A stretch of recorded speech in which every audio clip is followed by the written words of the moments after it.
ये जो उद्धव ठाकरे हिंदुत्व के लिए बात करते थे, आज उनके पिता कहते थे कि भाई अगर क्या बोलते हैं, अगर मुझे कांग्रेस के साथ गठबंधन करना हो तो मैं अपना दुकान बंद कर दूंगा। और आज उसका बेटा शर्म नहीं आ रही है, उन्हीं के गोदी में बैठ रहे हैं, गोदी में इतना बैठे हुए हैं कि उनको कुछ, जब पाल घर में लिंचिंग हुई तो उसका फाइल तक मतलब वो नहीं भिजवा पाए और कार्रवाई करने के लिए। वो फाइल कुछ दिन पहले खुली है, अभी शायद कार्रवाई अब क्या चालू हुई है।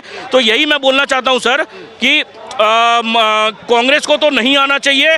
और देश से देखिए, एक सपना मोदी जी और ये अमित शाह ने देखा था, कांग्रेस मुक्त भारत, वो चीज़ होना चाहिए। जैसे 99 सीटें आ गई, 99 सीटें इस बार 2024 में आ गई, वो बटोगे तो कटोगे, सॉरी क्या बोलते हैं, खटाखट के चक्कर में, 8500 के चक्कर में। ये अब नहीं होगा। जनता समझ गई है कि भाई पैसे तो कुछ मिलने नहीं है, वो सीधा बोल देंगे भाई। जैसे अभी टाइल्स लगा रहे थे यहाँ पे खेतों में और बोल रहे थे जलेबी का हम फैक्ट्री लगाएंगे। भाई सबसे बड़ा आरोप जो नरेंद्र मोदी यानी कि भाजपा सरकार पर लग रहा है वो ये लग रहा है कि महाराष्ट्र से सारी कंपनियां, सारी फैक्ट्रियां गुजरात में ले जा रहे हैं। ऐसा कुछ भी नहीं है सर।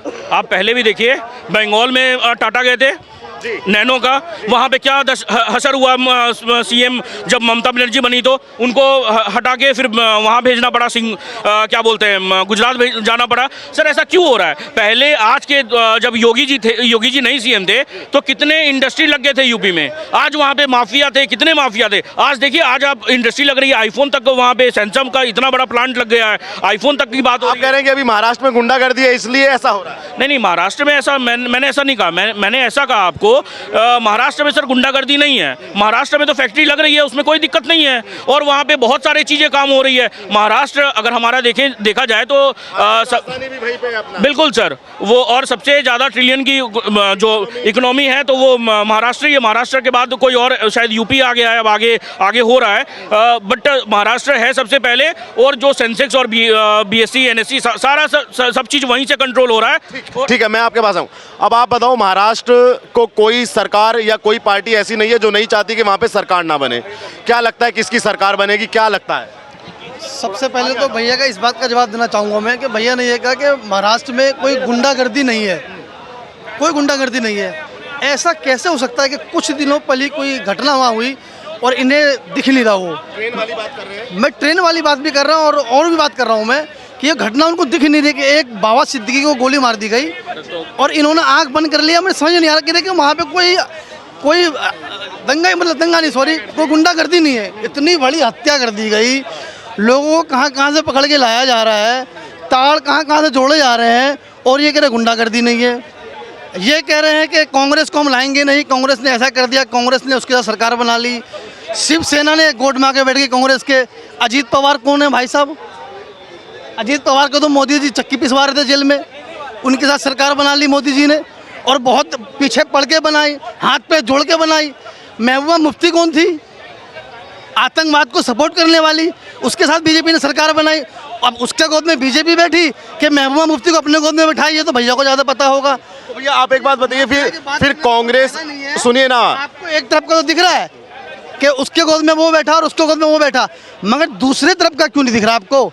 कुछ दिन पहले ये जो कह रहे हैं ना कि बाबा सिद्दीकी की डेथ हो गई, बाबा सिद्दीकी कौन? अरे मार दिया गया भैया, मर्डर कर दिया गया। तो यही बोल रहे हैं ना कि अब पकड़ के लाया जा रहा। तो इन्हीं की बात में आंसर है सर, पकड़ के ला रहे हैं। अगर वहाँ पे पुलिस काम कर रही है अपना, तभी तो आज सर देखिए, आज कोई अगर किसी को चाकू मार देगा तो अगर उसको आप अरेस्ट नहीं करोगे तो वहाँ पे गुंडागर्दी है, तब कुछ है। आज कार्रवाई तो हो रही है ना सर। और दूसरी बात ये जो कह दिए कि महबूबा मुफ्ती के साथ में टेररिस्ट सिंपैथाइजर है महबूबा मुफ्ती, वो मुस्लिम है महबूबा मुफ्ती, इसीलिए वो टेररिस्ट है, ये तो खुद बोल रहे हैं। और दूसरी चीज मैं आपको बताता हूँ, और दूसरी चीज, अजीत पवार को बोल रहे हैं कि पहले मोदी जी कह रहे थे चक्की पिसवाऊंगा और आज उनके साथ में सरकार बना ली वहाँ पे। बिल्कुल सर, सरकार बनाई है, मैं भी एक्सेप्ट कर रहा हूं।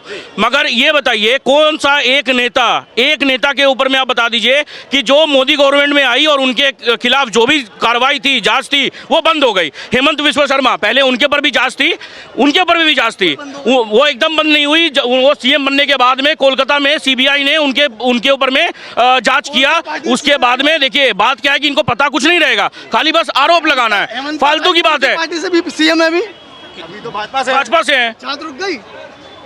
मैं वही बोल रहा हूँ, किसके साथ सत्ता में रहेंगे सीएम में अभी? बताइए ना, जांच रुक गई? बीजेपी ने हटा दिया हो जांच, एकदम कॉपी हटा दी हो, मैंने जो भी था, अरे वो जांच चल रही है सर, ऐसा नहीं है।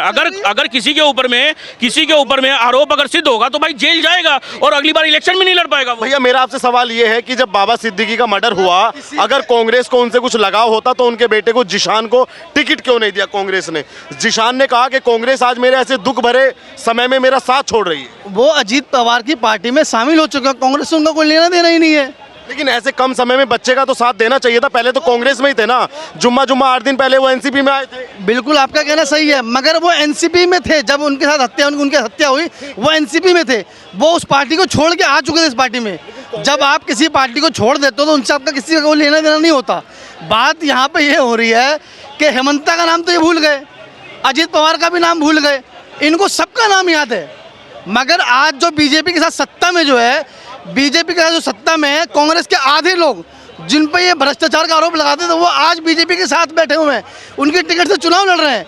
वो बहुत बढ़िया है, वो सब ठीक है, और बाकी इधर जितने सब करप्ट हैं। सर एक नाम बता दीजिए ना, एक नाम बता दीजिए जहाँ पे कार्रवाई रुक गई हो। नहीं बता पाएंगे, बस गोल गोल गुमराह करना है, फालतू की बातें हैं। देखिए महाराष्ट्र में एक ही ऑप्शन है, और महाराष्ट्र में नहीं, हर एक स्टेट में, झारखंड हो चाहे कहीं पे भी हो। देखिए बात क्या है, यूपी में देख लीजिए आप, जम्मू कश्मीर, भैया एक मिनट, कश्मीर में भी देख लीजिए ना आप, कश्मीर में भी देख लीजिए 99 सीट आ गई, 99 सीट आ गई। उसके बाद में देखिए कश्मीर में क्या हाल हो रहा है। अभी ये सरकार बन गई इनकी, क्या बोलते हैं, उमर अब्दुल्ला की। उसके बाद में देखिए कैसे दो सोल्जर को अगवा कर लिया गया।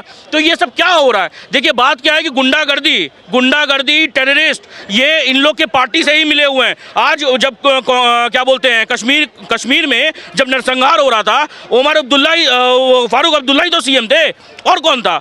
तो ये आप एक बात बताइए, उद्धव ठाकरे जो अभी तक हार्डकोर हिंदुत्व की लाइन को अपनाते थे और वो उसी पे चलते थे, आज जो सेकुलर बन गए, आपको ये पसंद है? वो सबको सेकुलर बनना चाहिए। आपको अगर राजनीति में हो, अगर आपको सब, जब मोदी ने क्या नारा दिया था, सबका साथ सबका विकास, मोदी जी ने तो नहीं कहा था कि मैं हिंदुत्व को लेकर आगे चलूंगा। तो आप मोदी जी का उस टाइम तो झांसे में तो मोदी जी का विरोध क्यों कर रहे हैं फिर? अब कौन नारा दे रहा है कि मरो, कटोगे तो बटोगे, तो इसमें दिक्कत क्या है? हम भी बचपन में अगर स्कूल में पढ़ते थे, हम देश सुरक्षित हाथों में हमारा, मतलब बाहर से सुरक्षित है, अपनों से सुरक्षित नहीं है। जब हम स्कूल में पढ़ते थे तो हमारे को बोला जाता था एक लकड़ी देना, एक लकड़ी दिया जाता था, उसको तोड़ देते थे। 10 लकड़ी है तो नहीं तोड़ पाते थे। वही बोला जा रहा है ना। आज योगी जी ने या मोदी जी ने तो ये नहीं बोला कि भाई हिंदुओं एक हो जाओ, तुम बटोगे तो कटोगे। वो तो सबके लिए बोल रहे भाई, वो तो मुस्लिम के लिए भी बोल रहे हैं। उसमें जैसे सिया है, सुन्नी है, पसमंदा है, देवबंदी है, बरेलवी है, और जितने भी है घोषी है, जितने भी लोग हैं, उन लोग को भी बोल रहे हैं भाई। 72-73 फिरकों में, एक सेकंड भैया, 72-73 फिरकों को सबको बोल रहे हैं। वो एक जन को तो नहीं बोल रहे हैं। आप काहे के लिए छाती पीट रहे हैं फालतू का? ये बताइए ना मुझे। अजीत पवार जी छाती पीट रहे हैं कि आप मेरे जहां से मेरे उम्मीदवार खड़े वहां प्रचार नहीं करोगे आप। योगी जी को बैंड कर दिया, मोदी जी को बैंड कर दिया, मैंने थोड़ी करा, कोई अजीत पवार जी ने करा है, उनकी सहयोगी पार्टी ने। क्या लगता है तुम्हें महाराष्ट्र में किसकी सरकार बनेगी? 20 नवंबर को वोटिंग। आप इससे देख लो कि अजीत पवार का किधर घूम रहा है अजीत पवार। आप इससे लगा लो किसकी सरकार मिलेगी, बस इससे पता कर लो कि एक प्रधानमंत्री को बैन कर दिया गया, एक राज्य के सीएम को बैन कर दिया कि आप यहाँ पे आप भाषण नहीं दोगे, आप यहाँ पे रैली ना करोगे। आप इससे पता कर लो किधर। ये कह रहे हैं कि अजीत पवार महाराष्ट्र के अंदर भाजपा का खेल खराब करेंगे। बिल्कुल भी नहीं सर। देखिए जैसे इन्होंने बोला कि इधर उधर वो उल्टे सीधे बयान दे रहे हैं, तो देखिए कांग्रेस पार्टी में आप बयान नहीं दे सकते हैं। अगर आप कांग्रेस अध्यक्ष के लिए जैसे शशि थरूर खड़े हुए थे, जब उनको पता चला कि नहीं हाला कमान ने बोला कि भाई मल्लिकार्जुन खड़गे बनेंगे, तो भाई उन्होंने वापस ले लिया। क्यों वापस ले लिया? वो भी तो, अगर कांग्रेस में डेमोक्रेसी बची होती तो वापस नहीं लेते। आज देखिए, आज बीजेपी एक ऐसी पार्टी है कि जिसको राइट है भाई, कोई कुछ भी बोलता है और सबकी बातें सुनी जाती है। वही इस देश में भी वही चीज़ होता है। आज जिसको मन में जो आता है वो बोलता है। आज कोई मोदी को गाली देता है, कोई सीएम को गाली देता है, कोई कहीं भी गाली देता है, मगर कार्रवाई नहीं होती है। और भाई सेकुलरिज्म का भी बोल रहे थे कि सबको सेकुलर होना चाहिए, सबको सेकुलर। अभी बांग्लादेश में आज एक नोटिफिकेशन आया है सर, सेकुलर और सोशलिज्म वर्ड हटा रहे हैं वहाँ से, संविधान से, समझे। और क्यों बताया जा रहा है कि 90% मुस्लिम, 90% मुस्लिम, भाई पहले तो हिंदुस्तान में इधर 90% मुस्लिम हो गए, वहाँ पे ये बताया जा रहा है। अब देखिए बात क्या है कि अगर हम बटेंगे तो कटेंगे, जैसे बांग्लादेश में हो रहा है।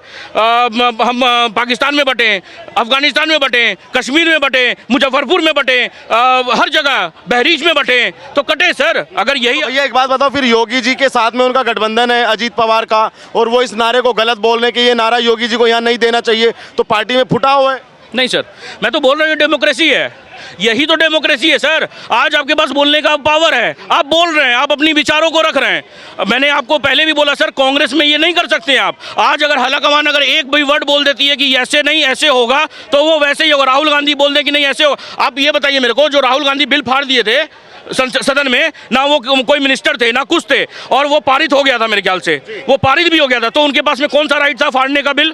बात यही है सर कि वो एक पार्टी है जो सिर्फ एक लोक पे चलती है, और हमारी जो बीजेपी पार्टी है, ये जो बीजेपी पार्टी है जो हम जिसको पसंद करते हैं, वो हिंदुत्व की पार्टी है और सबको बोलती है हम सबका साथ सबका विकास, और वो लेके चल रही है। भले ही आप वोट मत दीजिए। रामपुर में क्या हुआ सर?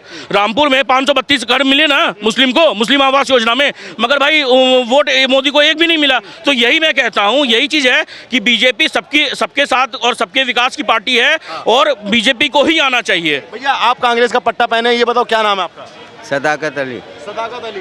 तो ये बताओ, महाराष्ट्र में चुनाव चल रहा है, राहुल गांधी दावा कर रहे हैं कि इस बार वहाँ सरकार बनाएंगे, क्या लगता है कांग्रेस का सरकार बनेगा या भाजपा वाला सरकार बनेगा? नहीं, भाजपा की नहीं बनेगी। नहीं बनेगा। तो इसका क्यों बनेगा, कांग्रेस का क्यों बनेगा फिर? देखो, कांग्रेस जो है शुरू से चलती आ रही है, एक जमाने से, जो चाहे उसने कुछ किया है नहीं किया, कर तो कोई भी कुछ नहीं रहा। मोदी जी क्या कर रहे हैं? मोदी जी तो कह रहे हैं कि हमने तो भैया आज देश का नाम विदेशों में कर दिया, डंका बज गया, एकदम मजा आ रहा है भारत। तो भुक्की मर रही है भारत में। बढ़िया गुटखा चाप रहे हो यार, बढ़िया गले में गमछा डाल के यार। गुटखा खाने से थोड़े 2 दिन से खाए नहीं। रोटी खाई होगी तभी तो गुटखा खाया। मोदी ने जो गलत काम करे हैं, ये भाई उनकी तो बिल्कुल बता ही नहीं रहा। एक भाई साहब अग्निवीर योजना लेके आए हैं, दादरी की है भाई साहब, एक नहीं नया ब्याह, सिर्फ 6 महीने का लड़का था उसके, वो एक्सपायर हो गया, अग्निवीर में एक्सपायर हो गया, नहीं तो उसको शहीद का दर्जा मिला है। क्यों? अग्निवीर योजना के तहत भर्ती हुआ था वो भाई साहब। 30-35 लाख रुपए में क्या उसकी लुगाई भाई साहब जीवन काट लेगी? आप बता दो। गरीब घर का बालक था। कमाने जाता है या फिर वहाँ पे सुरक्षा करने जाता है? आप बताइए ना, देश के लिए क्या करने जाता है? अग्निवीर कर रहे भाई। पहली बात सुने मैं बताऊं, अरे मैं बताऊं भाई साहब, जब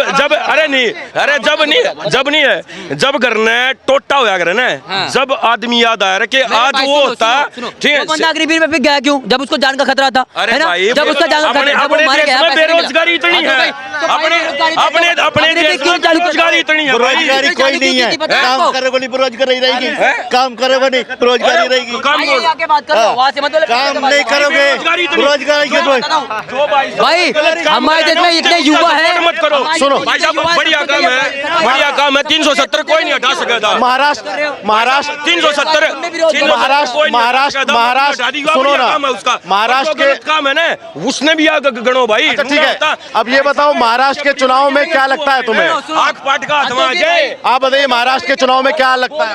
भाई साहब हमें कुछ नहीं लगता, ठीक है ना ना ना ना, वो भाई अभी क्लियर बोल रहा है ना, भूखमरी नौकरी है। अरे काम करोगे नहीं चाहिए बाबूजी, पैसा। मैं महाराष्ट्र के भैया बस हमारा सवाल ये है कि महाराष्ट्र में चुनाव चल रहे हैं, अभी 20 नवंबर को वोटिंग होना है। एक तरफ शिंदे है, एक तरफ उद्धव है, एक तरफ मोदी है, एक तरफ राहुल है, एक तरफ शरद है, एक तरफ उनके भतीजे हैं जो अजीत पवार है। क्या लगता है वहाँ कौन पावरफुल है? किसका लगता है महाराष्ट्र में कौन सरकार बनाएगा? बीजेपी बनाएगी। बीजेपी बनाएगी। क्यों बनाएगी बीजेपी? अरे काम ही बढ़िया करे हैं यार, उन्होंने काम बहुत बढ़िया करे हैं बेटा। ठीक है, कांग्रेस इतने साल हो गए, करा क्या? छोटा मोटा करा, चलते रहे। इन्होंने पूरा काम टाइम बढ़िया करा, एकदम बढ़िया करा हर काम। लेकिन जो उद्धव ठाकरे हर आदमी को जो काम नहीं करेगा, नौकरी करेगा नहीं, तो बेरोजगारी ऐसे चलता रहेगा। लेकिन उद्धव ठाकरे कह रहे हैं कि इस बार महाराष्ट्र की जनता मोदी को गुजरात में छोड़ देगी। उद्धव ठाकरे कह रहे हैं कि महाराष्ट्र की जनता मोदी को गुजरात में छोड़ देगी। कुछ नहीं होना, कुछ नहीं होना, कुछ भी होना। तब हम भी हैं, आप भी हैं, देखते रहना। तो हम मान के चलें कि महाराष्ट्र में भाजपा सरकार बनाएगी। भाजपा ही बनाएगी और कोई नहीं बनाएगा। 200%। हाँ जी, देख लेना तुम। अब क्या लगता है कि भाजपा ने अगर वहाँ सरकार बना ली तो अपने दम पे बनाएगी या यार अपने दम पे बनाया, जिस पे बनाया बनेगी सरकार इनकी, बस छुट्टी खत्म। ये बिल्कुल सर, सरकार बनेगी, झारखंड में भी बनेगी और जहाँ जहाँ उपचुनाव हो रहे हैं वहाँ पे भी मैक्सिमम सीटें बीजेपी को मिलेगी। हमने हरियाणा देख लिया। आज देखिए बात क्या है कि यहाँ पे इन्होंने कह रहे थे कि भाई ये कह रहे थे कि जैसे कि हरियाणा हम जीत रहे हैं, हम 60 सीटें आएगी, मगर आई क्या सर? कुछ भी नहीं आया। बात क्या है कि फालतू की बातें। और अगर हमारे को देश में तरक्की चाहिए तो हमारे को बीजेपी को चुनना ही होगा। जेमी डोमन जो सबसे बड़े इन्वेस्टमेंट बैंकर हैं, वो कह रहे हैं कि 2030 तक मोदी जी हमारे इंडिया की इकोनॉमी को 60 ट्रिलियन की इकोनॉमी लेके चले जाएंगे। तो बात यही है, देश में काम हो रहा है, पर कैपिटा हमारा इनकम डबल हो गया। और सर अगर किसी को नहीं दिख रहा है कि अगर काम नहीं हो रहा है तो फिर कुछ नहीं बोल सकते सर। कह रहे हैं कि मोदी ने महंगाई कर दी। कोई महंगाई नहीं है, कोई महंगाई यार, इतनी उम्र में काम कर रहे हैं, कमा रहे हैं ना दबा के, फिर 66 साल उम्र हो गई है। परेशान कौन है बाबूजी? परेशान है जो काम नहीं करेंगे, काम करना नहीं है, बदनाम करते रहो, बस छुट्टी। कह रहे हैं बस मोदी ने खाली विज्ञापन कर दिए और जाके बस मंचों से भाषण कर रहा, बहुत बढ़िया कर रहा भाई, बहुत ही जो भी कर रहा बढ़िया कर रहा हिंदुस्तान के लिए।